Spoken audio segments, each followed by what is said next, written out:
Hello students, आज के इस वीडियो में हम लोग डिस्कस करेंगे ऐसे प्रॉब्लम्स के बारे में जो ज्योमेट्री से रिलेटेड है और इसमें हम लोग कैसे कैलकुलस का एप्लीकेशन करके जैसे एरिया या फिर वॉल्यूम या फिर कोई और भी फैक्टर को मैक्सिमाइज या मिनिमाइज कर सकते हैं। तो इस टाइप के प्रॉब्लम में जो मेन क्लू है वो ये है कि आपको जो स्टेटमेंट ऑफ प्रॉब्लम होगा उसमें कुछ कंडीशंस दिए होंगे। आप पहले उस कंडीशंस को आप लिखेंगे, उसके बाद जिस भी फैक्टर को मैक्सिमाइज या मिनिमाइज करना होगा उसको उसका एक फ़ंक्शन बनाना पड़ेगा। ठीक है, फंक्शन को ही आप मैक्सिमाइज मिनिमाइज करते हैं, ये बात आप जानते हैं अच्छी तरह से। इसलिए जिस किसी भी फैक्टर को मैक्सिमाइज या मिनिमाइज करना होगा आप उसको एक फंक्शन के रूप में फ्रेम करें पहले। ठीक है, जब वो फ्रेम हो जाएगा function, then you have to apply maxima या minima on that function, right. So start करते हैं एक प्रॉब्लम से। ये फर्स्ट प्रॉब्लम है, a rectangle is inscribed in a semicircle of radius R with one of its side on the diameter of the semicircle, right? So find the dimension of the rectangle to get maximum area, also find the maximum area. Okay, ये कह रहा है कि ऐसा क्या dimension होगा जिससे कि एरिया मैक्सिमाइज हो जाएगा और जो एरिया मैक्सिमाइज होगा वो कितना होगा, है ना। तो मैक्सिमम एरिया क्या है। ओके, तो आप देखो जो एक सेमी सर्कल है वो इस तरह से जा रहा है, ठीक है ना। और आप इस सेमी सर्कल में देखो, इन्होंने कहा कि रेक्टेंगल इस तरह से सेट है कि इसका एक साइड सेमी सर्कल के डायमीटर पर है, ठीक है। तो इस तरह से एक रेक्टेंगल इसमें फ्रेम कर सकते हैं। अब सपोज कि ये हमारा ओरिजिन है, हमने ओरिजिन के इसको सेंटर को ओरिजिन मान लिया, ठीक है। तो आप देखो ये ओरिजिन है, तो यहाँ से सर्कमफेरेंस के किसी भी पॉइंट को मिलाएंगे तो रेडियस देगा, है ना। तो ये रेडियस आर मान लिया हमने, और ये कुछ मान लो सपोज कि ये थीटा एंगल पर ये इंक्लाइंड है, ये radius with respect to X axis. So आप यहाँ पर साइन थीटा और कॉस थीटा यूज़ करके इसका कोऑर्डिनेट फाइंड आउट कर सकते हैं। तो कैसे करेंगे वो देखिए। From figure in triangle O Q R, इसमें हमने लगा दिया साइन थीटा। साइन थीटा का मतलब क्या हुआ, दिस डिवाइडेड बाय दिस। तो Q R divided by R, तो Q R divided by R, इससे हमारा क्यू आर का वैल्यू आ गया आर साइन थीटा। इसी तरह से अगर आप कॉस थीटा अप्लाई करेंगे तो कॉस थीटा का वैल्यू कितना होगा, बेस डिवाइडेड बाय हाइपोटेनस। सो इसका वैल्यू आ जाएगा ओ क्यू का वैल्यू आर कॉस थीटा आ गया। अब जब ये पूरा डिस्टेंस पता चल गया, ये डिस्टेंस पता चल गया, तो इसका कोऑर्डिनेट कितना हो जाएगा। अब ये आया था कितना, आर कॉस थीटा, और ये आ गया आपका R sine theta. That's why the coordinate of R is R cos theta and R sine theta हो गया। अब इसमें देखो मैक्सिमाइज किसको करना था, एरिया को मैक्सिमाइज करना है। सो हम पहले एरिया का एक फंक्शन बनाएंगे, ठीक है। तो एरिया कैसे डिफाइन होगा रेक्टेंगल का, बेस इनटू हाइट के फॉर्म में। तो बेस देखो आपका ये है, ये पूरा आपका बेस है यहाँ से यहाँ तक, ठीक है। हाइट ये है, तो हाइट आपको पता था कि ये आर साइन थीटा है, और बेस में ये आपको पता है कि आर कॉस थीटा है। तो अगर ये आर कॉस थीटा है तो ये भी आर कॉस थीटा, क्योंकि इसको मैंने मिडिल में रखा हुआ है ना। तो इससे हमारा 2 into R cos theta into R sine theta. Okay, तो इससे आप देखो 2 into R square sine theta cos theta, 2 अगर आप इधर दे दो तो आर स्क्वायर साइन 2 थीटा, क्योंकि 2 sign theta cos theta sine 2 theta होता है। अब यहाँ जो आर स्क्वायर साइन 2 थीटा आया, ये देखो फंक्शन किसका है, थीटा का फंक्शन है। तो क्योंकि रेडियस आपको दिया हुआ था, दैट्स वाई ये गिवन है, तो ये फंक्शन नहीं हो सकता, मतलब वेरिएबल्स नहीं हो सकता यहाँ पर। सो यहाँ पर थीटा वेरिएबल जो वेरी कर सकते हैं। So D A by D theta, जिस जो वेरिएबल होगा उसके रिस्पेक्ट में अपन डिफरेंशिएट करेंगे। तो D A by D theta is equal to 2, इसको देखो आर स्क्वायर तो बाहर हो जाएगा, तो साइन 2 थीटा का डिफरेंस कितना होगा, 2 कॉस 2 थीटा। तो ये आ गया इसका डिफरेंशिएशन। और आप जानते हो कि फॉर मैक्सिमा और minima D of something by with respect to something is equal to zero होता है ना। तो यहाँ पर D A by D theta is equal to zero होगा, जिसके रिस्पेक्ट में कर रहे हो वही जीरो। तो डिफरेंशिएशन जो होगा वो जीरो हो गया। अब इसका मतलब ये 2r तो ये जीरो हो नहीं सकते, तो ये जीरो होंगे। Cos 2 theta is equal to zero, 2 theta is equal to 90, so theta is equal to pi by 4। अब मैक्सिमम मिनिमम में एक और कंडीशन है कि आप डबल डिफरेंशिएशन निकालो पहले। तो डबल डिफरेंशिएशन जब आप निकालोगे इसका, तो ये कितना हो जाएगा 4r स्क्वायर, और कॉस 2 थीटा का माइनस में आएगा, है ना। तो साइन 2 थीटा हो गया, इसका 2 बार आ गया। तो इस तरह से -4r स्क्वायर साइन 2 थीटा, ये हुआ double differentiation of A with respect to theta. अब आप सोचो अगर थीटा का वैल्यू पाई बाई 4 यहाँ रखते हैं अपन, है ना, तो ये क्या हो जाएगा, देखो ये साइन 2 थीटा है, पाई बाई 4 रखेंगे तो साइन 90 हो जाएगा 1, तो ये -4r स्क्वायर बचेगा। -4r स्क्वायर हर हाल में निगेटिव होगा, क्योंकि ये भी पॉजिटिव है ये भी पॉजिटिव, उसमें निगेटिव अपन लगाए हैं, तो ये निगेटिव ही होगा टोटल। तो आपको ये कॉन्सेप्ट पता होगा कि जिस भी पॉइंट पर डबल डिफरेंशिएशन नेगेटिव होता है वो पॉइंट मैक्सिमा के करस्पॉन्डिंग जाता है, ठीक है। तो हमारा यहाँ theta is equal to pi by 4 पर ये डबल डिफरेंशिएशन नेगेटिव हो रहा था, इसका मतलब है कि एरिया मैक्सिमम होगा, लेकिन किस पर होगा, theta is equal to pi by 4 पर, ओके।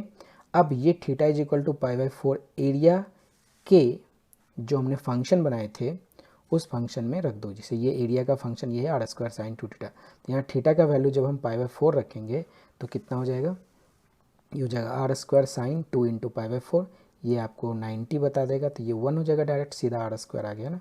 यानी कि जो मैक्सिमम एरिया होगा वो होगा आर स्क्वायर। अब आपको यहाँ पर कोऑर्डिनेट भी पूछ सकता है, मतलब ये पूछ सकता है कि इसका जो कोऑर्डिनेट है वो क्या है। तो आर कॉस 45 का वैल्यू कितना, आर बाई रूट 2, और आर बाई ये भी आर बाई रूट 2 होगा, क्योंकि साइन 45 भी 1 बाई रूट 2 होता है ना। तो ये कोऑर्डिनेट आपको मिल जाएगा। अब इसमें ये भी पूछा जा सकता है कि जो रेक्टेंगल था उसका जो पूरी तरह से डायमेंशन है, जो कि यहाँ पर पूछा भी है। तो आप सोचो कि जो क्यू आर है, क्यू आर ही इसका हाइट है ना, क्यू आर इसका हाइट है, तो ये हमारा था कितना, आर साइन थीटा है ना, साइन थीटा, यानी कि आर और साइन 45 हो गया, साइन 45, इसका मतलब ये हो गया आर बाई रूट 2। तो ये इसका हो गया हाइट ऑफ रेक्टेंगल, ठीक है। तो मतलब विड्थ कह सकते हो। और जो टी क्यू है, टी क्यू यहाँ पर क्या है, लेंथ ऑफ रेक्टेंगल है। तो टी क्यू का वैल्यू अगर देखा जाए तो टी क्यू हमारा क्या होगा, ओ क्यू का डबल, यानी आर कॉस थीटा का डबल है ना।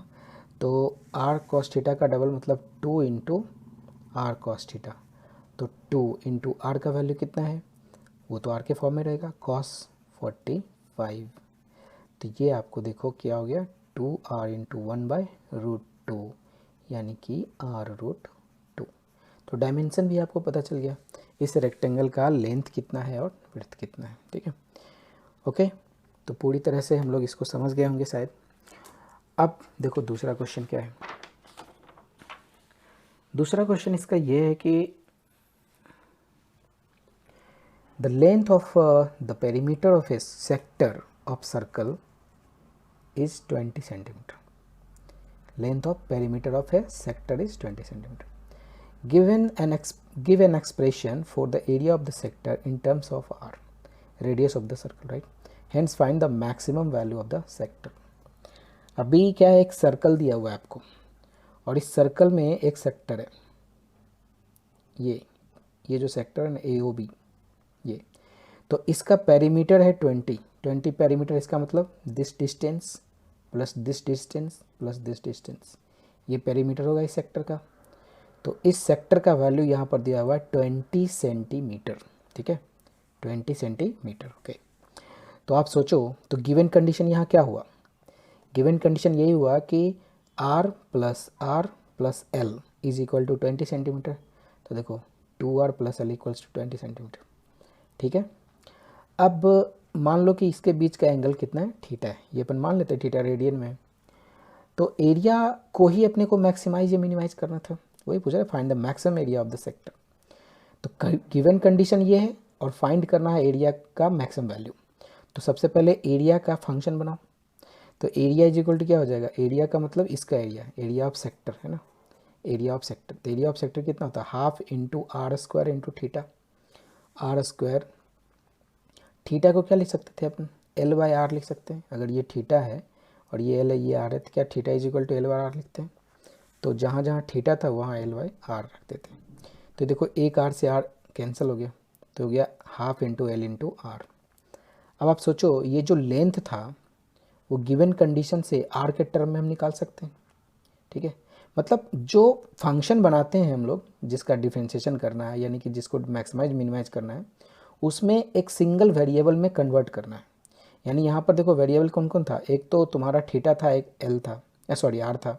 तो थीटा को भी हमने यहाँ से एलिमिनेट कर दिया एल बाई आर से, और यहाँ जो एल आ रहा था उसको भी आर के टर्म में कन्वर्ट कर दिया गिवन कंडीशन से। तो सारा जो फंक्शन बना वो एक ही वेरिएबल के टर्म में आ गया। तो अब इसको अपन डिफ्रेंशिएट कर सकते हैं आराम से, है ना। तो ये पूरा वैल्यू देखो ये आ गया, यानी कि एरिया का जो वैल्यू आ गया वो कितना आ गया, 10 माइनस आर, यानी 10r माइनस आर स्क्वायर। तो आप क्या करो, डिफरेंशिएट करो, किसके रिस्पेक्ट में करोगे, आर के रिस्पेक्ट में, क्योंकि आर के वेरिएबल के फॉर्म में है ये। तो D A by D are करेंगे तो क्या हो जाएगा 10 माइनस 2r, और मैक्सिमम मिनिमम निकालने के लिए D A by D are को करना पड़ेगा 0, इससे आर का वैल्यू आ गया 5। अब यहीं पर आप डबल डिफरेंशिएशन करके चेक करो पहले। तो डबल डिफरेंशिएशन जब हम इसका करेंगे तो क्या आ जाएगा, -2 आ जाएगा, ये भी खत्म है और ये आर भी फिनिश्ड। तो -2 आ जाएगा 0, यानी कि निगेटिव आएगा, इसका मतलब इसके करस्पॉन्डिंग मैक्सिमम वैल्यू देगा, है ना। तो हम लिख सकते हैं कि A is maximum at R equals to 5, और ये ए मैक्सिमम कितना होगा, तो जो फंक्शन आप बनाते हैं हमेशा उसमें जाके उस वैल्यू को रखना चाहिए। तो क्या हो जाएगा, यहाँ देखो 10 × 5 माइनस 5 स्क्वायर, दैट्स वाई ये कितना हो गया 50 minus 25, that's why 25 centimetre square. ये हो गया maximum area of the sector. ठीक है, नेक्स्ट क्वेश्चन देखो, find the area of the greatest rectangle that can be inscribed in an ellipse x square Y square plus Y square by B square equals to 1। ठीक है, तो एक ellipse दिया हुआ है जिसका इक्वेशन ये है। तो इस इक्वेशन में देखो क्या होता है, जो x के नीचे है वो होता है मेजर एक्सिस। तो इसमें सेमी मेजर एक्सिस कितना हो जाएगा, 0 से a, यानी a लेंथ है इसका, यहाँ से भी a लेंथ है, और माइनर एक्सिस क्या आ जाएगा, o से b तक का डिस्टेंस है ना, ये OB, तो इसका डिस्टेंस b हो जाएगा। तो ये इस तरह से इस इक्वेशंस के थ्रू हमें इतने सारी जानकारी मिल जाते हैं। अब इसके अंदर एक रेक्टेंगल बनाना है और उस रेक्टेंगल का एरिया को मैक्सिमाइज करना है। तो गिवन कंडीशन तो ये था कि जो इलिप्स का इक्वेशन दिया हुआ है। तो अभी आप मान लो कि ये डिस्टेंस मान लेते हैं लेमडा है, ठीक है, और इस डिस्टेंस को हमने मान लिया म्यू। तो ये ओरिजिन है, सपोज ये हमने ओरिजिन पर लिया हुआ है। तो ये लेमडा और ये म्यू, तो पी का कोऑर्डिनेट कितना हो जाएगा, लेमडा म्यू, ये कोऑर्डिनेट पता चल गया। अब ये जो पी है, ये जो कोई भी वेरिएबल पॉइंट है, तो ये अगर इलिप्स पर है तो इलिप्स के इक्वेशंस को सेटिस्फाई करेगा। तो ऑब्वियस सी बात है, जब इलिप्स के इक्वेशन को सेटिस्फाई करेगा तो हम लिख सकते हैं जहाँ x था वहाँ लेमडा पुट कर देंगे, जहाँ y था वहाँ पर म्यू पुट कर देंगे। तो lambda square by a square plus mu square by B square is equal to 1। अब देखो यहाँ पर दो हैं, लेमडा और म्यू दो टाइप के वेरिएबल्स हैं, तो हम सिंगल में कन्वर्ट करेंगे। ठीक है, तो म्यू स्क्वायर का वैल्यू आ गया कितना, बी स्क्वायर, इसको इधर ला और बी से मल्टीप्लाई कर दो, b square 1 minus lambda square mu square. तो ये म्यू स्क्वायर का वैल्यू आ गया इतना। ठीक है, अब एरिया कैसे निकालना है, एरिया किसका निकालना है, जिसको मैक्सिमाइज या मिनिमाइज करना है। तो मैक्सिमाइज मिनिमाइज किसको करना था, यहाँ पर रेक्टेंगल को, इलिप्स को नहीं करना था, तो रेक्टेंगल को करना था। इसलिए रेक्टेंगल का एरिया क्या होगा, ये लेंथ और ये विड्थ। ठीक है, इस दोनों को मल्टीप्लाई करेंगे। तो यहाँ से यहाँ तक लेमडा है तो ये टोटल लेंथ कितना हो जाएगा 2 लेमडा, और यहाँ से यहाँ तक म्यू है तो टोटल लेंथ कितना हो जाएगा 2 mu. So 2 lambda into 2 mu, okay, is the area of the rectangle. So 2 lambda 2 mu is equal to 4 lambda mu, इसको अपन मान लिए a। तो a स्क्वायर कितना हो जाएगा 16 लेमडा स्क्वायर म्यू स्क्वायर। ठीक है ना, स्क्वायर इसलिए क्योंकि अपने को म्यू स्क्वायर पता है ना, तो म्यू स्क्वायर डायरेक्ट यहाँ पुट कर सकते हैं। तो a square is equal to, ठीक है, a square is equal to 16 lambda square, और म्यू स्क्वायर की जगह हमने इसको रख दिया, जिससे कि ये अब देखो सिंगल वेरिएबल में कन्वर्ट हो गया, सिर्फ लेमडा के वेरिएबल में कन्वर्ट हो गया। तो ये पूरा आ गया। ओके, अब आपको पता होगा कि जिसको मैक्सिमम मिनिमाइज करना है उसको डिफरेंशिएट करेंगे। तो डिफरेंशिएट करेंगे किसके रिस्पेक्ट में, जो यहाँ पर वेरिएबल है लेमडा के रिस्पेक्ट में। तो इसी को करेंगे ना ए स्क्वायर को, जिसका वैल्यू है वो। तो ए स्क्वायर को लेमडा से डिफरेंशिएट कर दिए, तो मतलब इसको आप डिफरेंशिएट कर दो। डिफरेंशिएट करने के बाद फिर इसको जीरो करो, जीरो करने के बाद आपको लेमडा स्क्वायर का वैल्यू आ गया ए स्क्वायर बाई 2। ठीक है, तो ये एक फाइंड हो गया हमें कि लेमडा स्क्वायर को हम ए स्क्वायर बाई 2 लिख सकते हैं। ठीक है, अब आपको पता होगा कि जो भी जिसके भी हमने डिफरेंशिएट किया उसका डबल डिफरेंशिएशन करना पड़ता है फॉर फाइंडिंग कन्फर्मेशन के लिए कि वो मैक्सिमम दे रहा है कि मिनिमम दे रहा है। तो जब आप डबल डिफरेंशिएशन करेंगे इस फंक्शन को, ये जो फंक्शन दिया हुआ था, मतलब एक बार डिफरेंशिएशन करके आपको इतना आया तो इसी को आप कर दो डायरेक्ट। तो इससे आप देखोगे कि इस पॉइंट पर ए स्क्वायर बाई 2 यहाँ पुट करने के बाद ये -64 बी स्क्वायर आ रहा है। तो ये हर हाल में निगेटिव ही होगा क्योंकि ये तो स्क्वायर है, तो ये टोटल पॉजिटिव है, निगेटिव लग गया तो निगेटिव, यानी कि lambda square is equal to a square by 2 पर एरिया मैक्सिमाइज हो रहा है। ठीक है, तो लेमडा का वैल्यू कितना हो जाएगा a/√2। तो इस पॉइंट पर एरिया क्या होगा मैक्सिमाइज। तो ए स्क्वायर के रूप में हमें फंक्शन यहाँ पर लिखा गया था, ये देखो ए स्क्वायर के फॉर्म। तो यहाँ पर अभी ए स्क्वायर के फॉर्म में ही इस पर वैल्यू रख के देख लो, लेमडा का वैल्यू ये रख के पूरा आ जाएगा, तो इतना आ गया है ना। जैसे ही उसमें हमने लेमडा का वैल्यू a/√2 रखा तो ये पूरा कैलकुलेट होके आ गया 16b² a²/4। इसको देखो, ये 4 इसको काट देगा तो ये आ जाएगा 4a² b²। तो a मैक्सिमम कितना होगा, इसका अंडर रूट, क्योंकि ये तो a² के बराबर था, तो 4a² b² का अंडर रूट करेंगे तो 2ab आएगा। ठीक है, यानी कि जो मैक्सिमम एरिया हो सकता है उस रेक्टेंगल का वो 2ab ही होगा। किस पर होगा, a/√2 इसका इस लेंथ के वैल्यू पर। ठीक है, ओके। अब देखो एक और अच्छा सा क्वेश्चन है। इस क्वेश्चन में ये कहा गया है कि find the height of the cylinder of maximum volume that can be inscribed in a sphere of radius A. तो गिवन क्या है कि स्फीयर का रेडियस ए है, यही सिर्फ गिवन है, और इस स्फीयर के अंदर एक सिलेंडर को रखा गया है। तो कह रहा है कि इस सिलेंडर का हाइट क्या होगा जिसके कारण ये सिलेंडर अपना मैक्सिमम वॉल्यूम में हो। ठीक है, तो आप सोचो कि रेडियस ऑफ स्फीयर तो अपने को पता है। मान लेते हैं कि ये जो सिलेंडर है, इस सिलेंडर का जो रेडियस है बेस का वो है r, और हाइट मान लेते हैं कितना है h। तो आप सोचो कि सेंटर मान लो यहाँ पर है, तो सेंटर से हमने इसको मिलाया तो ये हो गया रेडियस ऑफ स्फीयर जो कि a दिया हुआ है, और टोटल हाइट अगर h है तो ये हाफ पर हाइट कितना हो जाएगा h/2, और ये r है। तो ये Pythagoras triangle Pythagoras concept apply कर सकते हैं इस ट्रायंगल में। ठीक है ना, तो इन ट्रायंगल AOM, तो देखो this square is equal to this square plus this square, ये अप्लाई हो गया। इससे हम क्या करते हैं, r² का वैल्यू निकाल लेते हैं। ठीक है, r² का वैल्यू डायरेक्ट निकाल लो h के फॉर्म में, क्योंकि हमें पूछ रहा था फाइंड दी हाइट, तो डायरेक्ट हम h के फॉर्म में ही फ्रेम कर लेते हैं फंक्शन को, ज़्यादा अच्छा रहेगा। तो वॉल्यूम ऑफ द सिलेंडर क्या होता है, πr²h।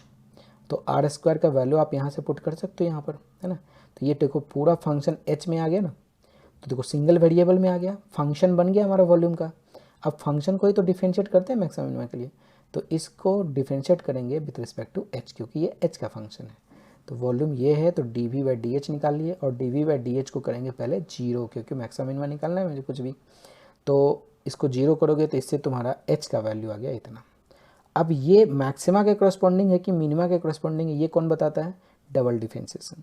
तो जब फर्स्ट सिंगल डिफरेंशिएशन में इतना आया तो डबल डिफरेंशिएशन करोगे तो आ जाएगा -3/2 πh, क्योंकि देखो ये वाला टर्म तो पूरा खत्म हो जाएगा क्योंकि ये कांस्टेंट है, और ये 2 इधर क्योंकि h के रिस्पेक्ट में वर्क कर रहे हैं, तो ये हो जाएगा देखो 6/4 πh, और 6/4 को अपन 3/2 लिख सकते हैं, πh निगेटिव है तो निगेटिव है। अब देखो h का वैल्यू ये तो पॉजिटिव है, यहाँ रखोगे तो ये फिर टोटल निगेटिव ही हो जाएगा, है ना। तो निगेटिव आया, इसका मतलब ये मैक्सिमा के करस्पॉन्डिंग वैल्यू है।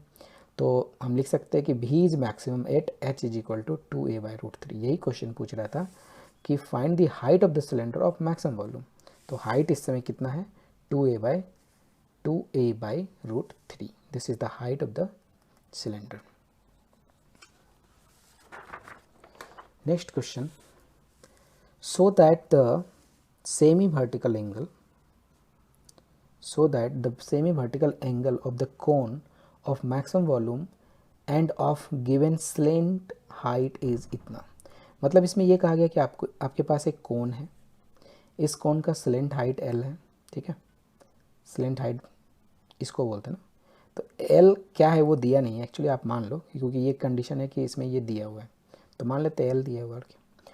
तो अब इसमें क्या कर रहा है कि सेमी वर्टिकल एंगल पूछ रहा है कितना होना चाहिए, तो ये थीटा, सेमी वर्टिकल एंगल इसको कहेंगे, स्लेंट हाइट ये है। ठीक है, तो वॉल्यूम को मैक्सिमाइज करने के बाद जो आएगा वही होगा, है ना, थीटा का वैल्यू। तो गिवन कंडीशन के हिसाब से आपके पास ये है L। ठीक है, चलिए तो हम क्या करते हैं, ये थीटा मान लिया है और ये L दिया हुआ है। तो आप सोचो कि इस ट्रायंगल में अगर हम साइन थीटा लगाएंगे तो उससे ये मिल जाएगा, कॉस थीटा लगाएंगे तो उससे मिल जाएगा ना। तो आप सोच लो कि अगर लगाने के बाद हमें पता चलता है कि OB का वैल्यू L साइन थीटा आ जाएगा और OC का वैल्यू कितना आ जाएगा, L कॉस थीटा। ठीक है, ये आराम से आ जाएगा, आप साइन थीटा लगा दो, है ना। अब सोचो वॉल्यूम हमें कैसे निकलेगा, किसका, कोन का। तो कोन का वॉल्यूम निकालने के लिए क्या करते हैं, 1/3 πr²h। तो 1/3 पाई, आर का मतलब ये वाला जो इसका आर है radius OB, into H, H का मतलब ये वाला हाइट। तो आप सोचो कि यहाँ से हमने रेडियस, जो बेस का रेडियस है वो भी, इसका वैल्यू एल साइन थीटा निकाला, तो एल साइन थीटा का होल स्क्वायर, और ओ सी का वैल्यू एल कॉस थीटा निकाला था, वो यहाँ रख दिया। तो आप देखो इसमें क्या हो रहा है कि ये जब हम मल्टीप्लाई करेंगे तो 1/3 pi L square sine theta into L cos theta, तो टोटल आ जाएगा पाई/3 L cube sine square theta cos theta. Okay, अब इसमें देखो वेरिएबल कौन है, एल है कि थीटा है? तो एल तो दिया हुआ था ना, सिलेंट हाइट दिया हुआ है, तो ये तो अपन वेरिएबल नहीं मान सकते, तो यहाँ वेरी कौन करेगा, सिर्फ थीटा। तो यहाँ जो फंक्शन बना हमारा वॉल्यूम का वो इन टर्म्स ऑफ थीटा बना, तो इसको डिफ्रेंशिएट भी करेंगे थीटा के रिस्पेक्ट में। तो जैसे ही आप इसको डिफ्रेंशिएट करेंगे आपको ये आएगा, ठीक है, u इंटू वी लगा दो, जो करना है जैसे भी करना है, थीटा ये आ जाएगा डिफ्रेंशिएट करने। तो डिफ्रेंशिएशन करने के बाद जब ये आया तो डिफ्रेंशिएशन को ही तो जीरो करते हैं मैक्सिमम मिनिमम, तो जैसे ही आप इसको जीरो करेंगे तो टेन स्क्वायर थीटा का वैल्यू आपको 2 आएगा, तो टेन थीटा का वैल्यू √2 आ गया। अब ये मैक्सिमा है कि मिनिमा, कौन चेक करेगा, डबल डिफ्रेंशिएशन। तो डबल डिफ्रेंशिएशन हमने जब किया तो वैल्यू आया ये, और इसको जैसे ही आप सिंप्लीफाई करेंगे आपको ये आएगा, टेन स्क्वायर थीटा का वैल्यू आप 2 पुट कर दो यहाँ पर, देखो निगेटिव आ जाएगा, ठीक है। तो निगेटिव आ गया, किस पर आया, इस पर आया, यानी कि इसके करस्पॉन्डिंग ये मैक्सिमम वैल्यू देगा। इसका मतलब है कि जब टेन थीटा का वैल्यू √2 होगा तो वॉल्यूम ऑफ कौन मैक्सिमाइज होगा, है ना। इसलिए सेमी वर्टिकल एंगल कितना हो जाएगा, थीटा बराबर tan inverse √2। This is the answer. अब एक चीज़ ध्यान देने वाली बात है, ये जो प्रॉब्लम आपको अभी मैंने दिखाया, ये जो प्रॉब्लम है, इसको अभी semi vertical angle tan inverse √2 पूछ रहा है, ठीक है। बहुत सारे प्रॉब्लम्स ऐसे भी आते हैं जिसमें सेम क्वेश्चन होगा लेकिन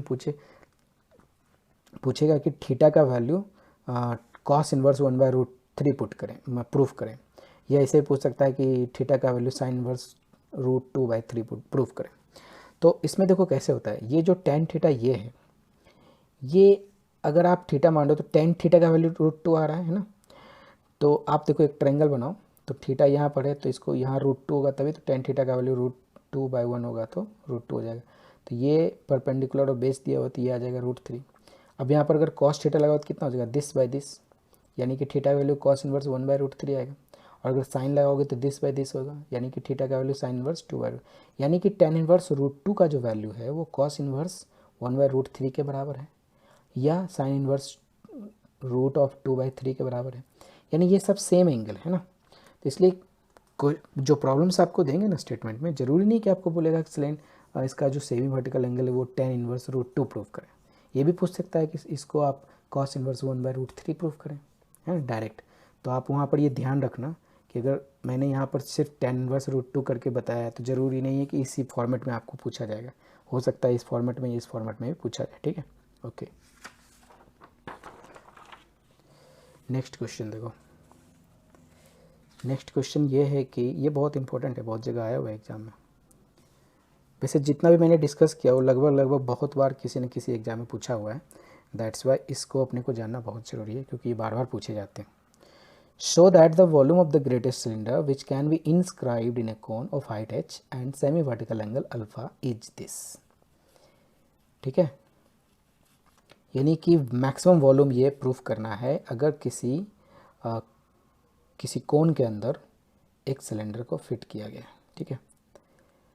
तो कैसे होगा भाई, अभी देखो क्या है, अल्फ़ा दिया हुआ है आपको और हाइट भी दिया हुआ है, किसका, सिलेंडर का। सिलेंडर कहाँ है भाई, ये कोन के अंदर इंस्क्राइब्ड है। तो कोन के अंदर जब इंस्क्राइब्ड है एक सिलेंडर तो उसका हमें वॉल्यूम को मैक्सिमाइज करना है, उसके लिए अपने को काम करना है, ठीक है। तो गिवन में अल्फ़ा था और हाइट था, तो देख लो ये हाइट पूरा दिया हुआ है ना, पूरा ये हाइट h मान लेते हैं और सिलेंडर का हाइट अपन x मान लेते हैं, और सिलेंडर का जो बेस का जो रेडियस है वो r मान लेते हैं, और आपको ये जो कोन दिया हुआ था कोन के रेडियस को भी मान लेते हैं कैपिटल R, ठीक है। तो h is the height of the cone, alpha is the semi vertical angle, r is the radius of cone और small r is the radius of cylinder, ठीक है। तो इन ट्रायंगल OAP में चलते हैं, OAP ये जो बड़ा सा ट्रायंगल है, तो उसमें अगर टेन अल्फ़ा लगाओ क्या होगा, this divided by this is r and total height is h, that's why the radius of the cone is r is equal to h tan alpha, एक मान लेते इक्वेशन नंबर 1। अब देखो ये जो दो ट्रायंगल यहाँ आपको दिख रहा है, एक छोटा सा ये और एक बड़ा सा ये दोनों सिमिलर ट्रायंगल है, ठीक है ना, बिल्कुल सही है। ये पूरे में और एक छोटा सा ये दोनों सिमिलर ट्रायंगल है।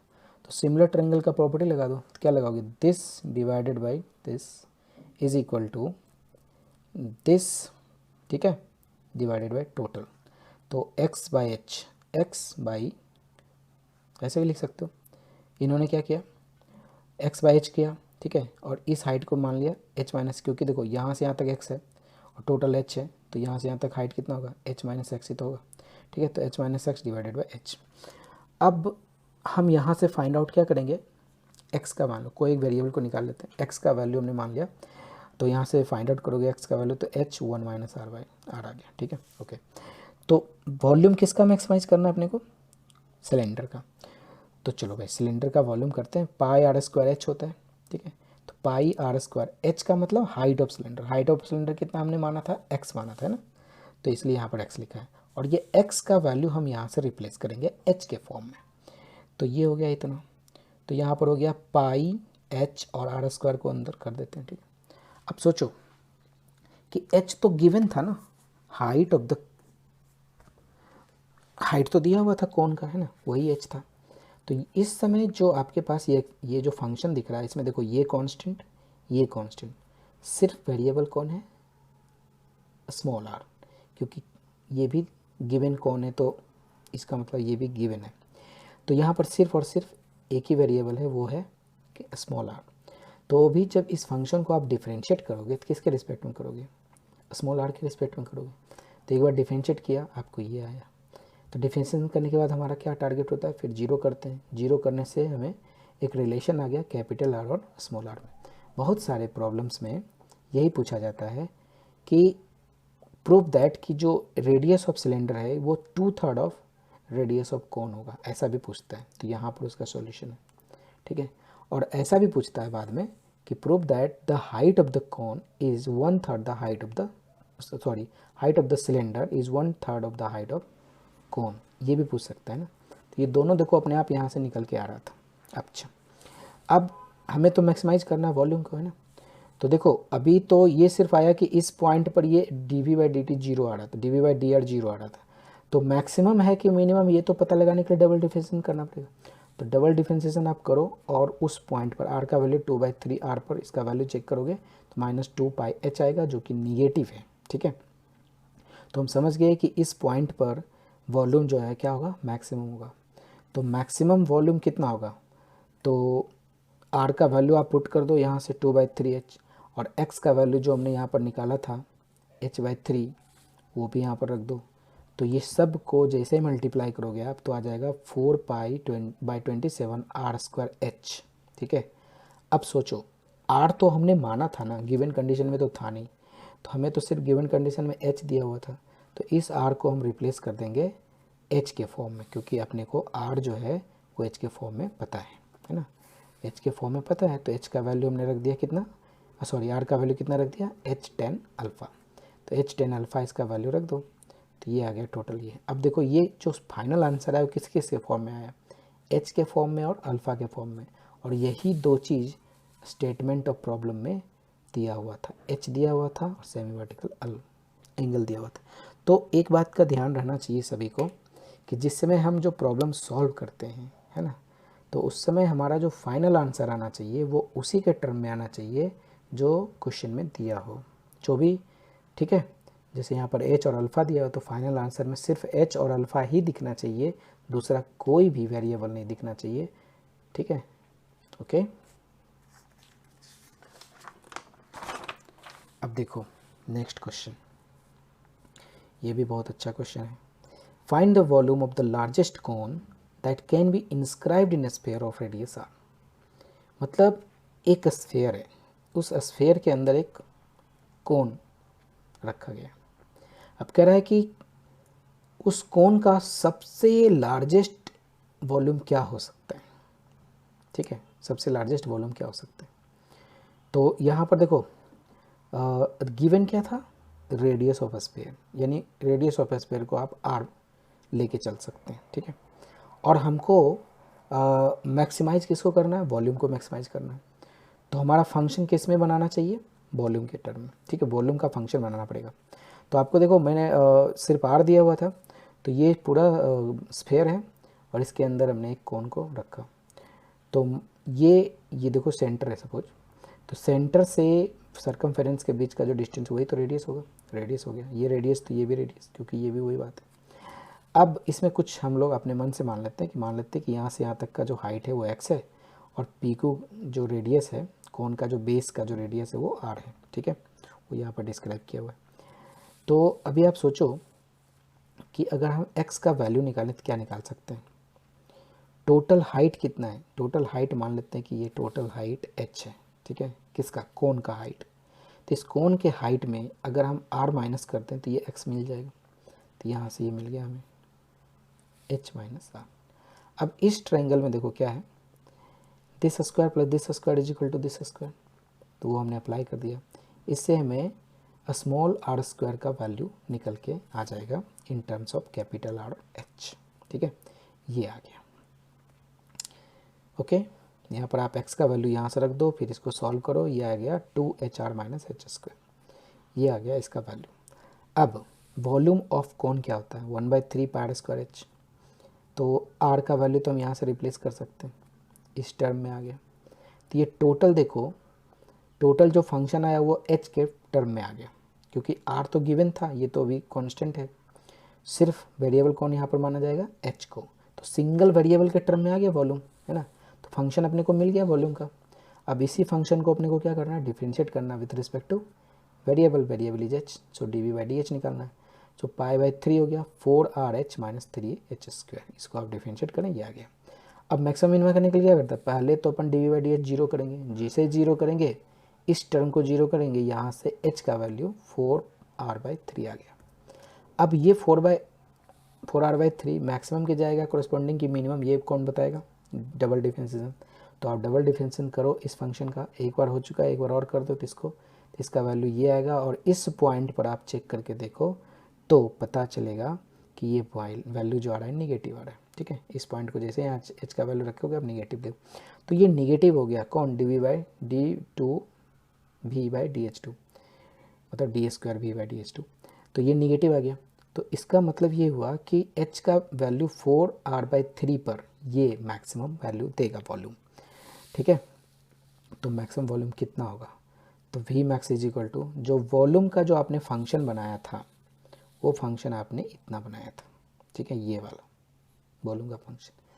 यहाँ पर देखो 2 है और h का वैल्यू हम यहाँ से रख देंगे 4/3r, 2h square r minus कितना हो जाएगा HQ, ये वाला पूरा जो दिख रहा है यहाँ से रख दो, सबको कैलकुलेट करो, तो फाइनल जो आंसर आ रहा है वो सिर्फ r के टर्म में आ रहा है, क्योंकि यही तो स्फीयर का रेडियस सिर्फ दिया हुआ था क्वेश्चन में कि radius of sphere is r। तो फाइनल आंसर जो हमारा आना चाहिए वो सिर्फ r के टर्म में आना चाहिए और बाकी किसी वेरिएबल के टर्म में नहीं। तो ये हमारा फाइनली प्रूफ होके आ गया। अब यहाँ पर एक और अच्छा चीज़ क्या है कि ये जो मैक्सिमम वॉल्यूम आया किसका आया, किसको मैक्सिमम मैच करना था, कौन को, है ना। तो कौन का maximum value, maximum volume of आ गया, मैक्सिमम वॉल्यूम इतना आया। तो अभी आप देखो 8/27 को कॉमन लेते हैं ना, तो अंदर बचता है 4/3 पाई आर क्यू, और ये 4/3 पाई आर क्यू क्या होता है, वॉल्यूम ऑफ स्फीयर होता है। यानी कि मैक्सिमम वॉल्यूम ऑफ कोन, समझ रहे हो ना, ये 8/27 टाइम्स होता है वॉल्यूम ऑफ द स्फीयर इस प्रॉब्लम में, ठीक है। ये रिलेशन हो गया इसके वॉल्यूम, मैक्सिमम वॉल्यूम और वॉल्यूम ऑफ स्फीयर के बीच। अब इतने सारे डिस्कशन के बाद आपके लिए भी कुछ प्रॉब्लम्स हैं, उस प्रॉब्लम को आप अच्छे से सॉल्व करेंगे, ठीक है। बहुत ही अच्छा प्रॉब्लम है इसमें। तो फर्स्ट प्रॉब्लम यह है कि among all rectangular square pyramids of the volume 36√2 centimetre cube, find the dimension of the pyramid having list lateral surface area. इसका आंसर ये है आपका, क्योंकि इसमें डायमेंशन पूछ रहा था, है ना, तो डायमेंशन ये और ये। ओके, दूसरा ये है कि a rectangle with one side lying along x-axis is to be inscribed in the closed region of the xy plane boundary by the lines y equals to 0, y equals to 3x and y equals to 30 minus 2x. Find the largest area of such rectangle. Answer आपका 135/2 आएगा. Third question है कि L L dash be a latus rectum of the parabola y square is equal to 4x and p p dash is a double ordinate between the vertex of the lattice rectum so that the area of the trapezium pp dash l dash l is maximum when the distance of pp from the vertex is a by 9. ये बहुत अच्छा question है. Next question ये है कि find the point on the ellipse 4x square minus 3y square is equal to 12 in the first quadrant so that the area enclosed by the lines y equals to x, y equals to beta and x equals to alpha and the x axis is maximum. तो point निकालना था आपको alpha beta, ये आ गया 3/2 और 1 आएगा. और last one is find the point on the curve 5x square minus 8xy plus 5y square equals to 4 whose distance from the origin is maxima और minimum. ये तो 4 पॉइंट्स आएंगे आपके 2√2 ये और ये. ठीक है, तो इस तरह से हमने डिस्कस किया आज ऐसे प्रॉब्लम्स के बारे में जिसमें कैलकुलस का एप्लीकेशंस था in geometrical problems for finding maxima and minima of the volume और एरिया और समथिंग लाइक. सो आप लोग खुद से ये सारे क्वेश्चंस करें लास्ट वाले और हम समझते हैं कि हो जाना चाहिए आपसे, है ना. Okay, thank you, bye bye.